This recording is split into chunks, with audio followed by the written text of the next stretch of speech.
1,31,00,000 छात्रों का भविष्य हमारे देश के शिक्षा मंत्री तथा हमारे देश के महामानव जी ने मिलकर बर्बाद कर दिया है। नीट के 22 लाख, एसएससी जीडी के 48 लाख, सीपी नेट के लगभग 15 लाख तथा सीबीएसई के 50 लाख छात्रों का भविष्य इन दोनों महामानव ने मिलकर बिल्कुल बर्बाद कर दिया है। जय हिंद साथियों, आप देख रहे हैं इस समय यलगार न्यूज, भारत का एकमात्र ऐसा स्वतंत्र चैनल जो सरकार से सवाल पूछता था, आपके मुद्दों के, आपके अधिकारों की बात उठाता है। तो प्लीज फॉलो कर लीजिए और अगर यूट्यूब पे देख रहे हैं तो सब्सक्राइब कर लीजिए। बीजेपी तथा आरएसएस ने मिलकर पिछले 12 सालों में कैसे हमारे देश के शिक्षा सिस्टम को, सरकारी शिक्षा सिस्टम को ऑर्गेनाइज तरीके से तबाह किया है, आज आपको उसको समझना चाहिए। जानबूझकर जहां जहां बीजेपी की राज्यों में सरकारें हैं वहां पर ये सरकारी स्कूल बंद कर रहे हैं, चाहे वो उत्तर प्रदेश हो, हरियाणा हो, मध्य प्रदेश हो, महाराष्ट्र हो। उसके बाद इनके 12 साल में लगभग 90 से ज्यादा ऐसे कंपटीशन परीक्षाओं के पेपर लीक हुए हैं जो डायरेक्ट देश के उन छात्रों को इफेक्ट करते हैं जो भारत देश की भविष्य की नींव रख रहे हैं, जो भारत देश की ब्यूरोक्रेसी में आने वाले हैं तथा जो भारत देश का विकास करने वाले हैं। जानबूझ के 90 से ज्यादा पेपर लीक हुए और आपको यह जानकर हैरानी होगी कि लगभग कितनी सीबीआई जांच हुई, ईडी,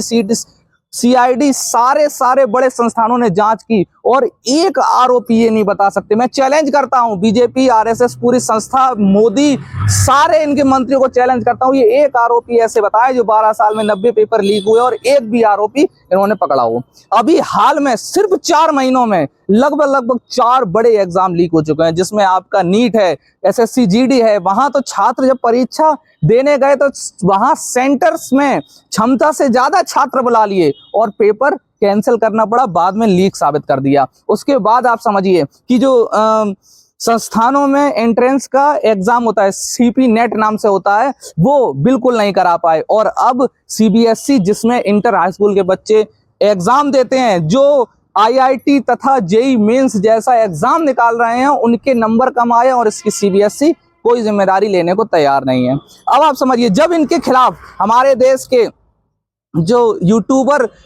टीचर्स हैं, जो वाकई में देश की शिक्षा व्यवस्था को संभाले हुए हैं, उन्होंने इसके खिलाफ आवाज उठाई तो इनकी दलाल मीडिया, चाटुकार मीडिया ने उनको टारगेट किया और उनके संस्थानों में, जैसे कि आपके एग्जाम पर वाले सर हैं, उनके संस्थानों पर रेड डाली गई और उनके संस्थानों को बंद करके उन पे दबाव बनाया गया कि आप जो हम शिक्षा व्यवस्था बर्बाद कर रहे हैं, आप उनके खिलाफ आवाज क्यों उठा रहे हैं। तो आप सारे सिस्टम को समझने का प्रयास करेंगे तो एक ही फल निकलेगा कि जो वर्तमान में सत्ता है वो सिर्फ उद्योगपतियों के लिए काम करती है। जो वर्तमान में सत्ता है वो ये बिल्कुल नहीं चाहती कि यदि आप गरीब हैं, आप मध्यम वर्गीय, कि आपका बच्चा पढ़े, क्योंकि आपका बच्चा पढ़ जाएगा तो वो कॉकरोच जनता पार्टी जैसे आवाज उठाने लगाएगा। यदि आपका बच्चा पढ़ जाएगा तो वो इस सरकार से सवाल पूछने लगेगा और इस सरकार की, मोदी सरकार की, इन महामानव की नींव हिलने लगेगी। तो साथियों, यदि आप भी अब तक ये नहीं समझ पाए हैं कि ये हिंदू मुस्लिम करके देश को बर्बाद करने आए हैं, तो ये आपके लिए, आपकी आने वाली पीढ़ी के लिए बहुत ज्यादा नुकसानदायक है।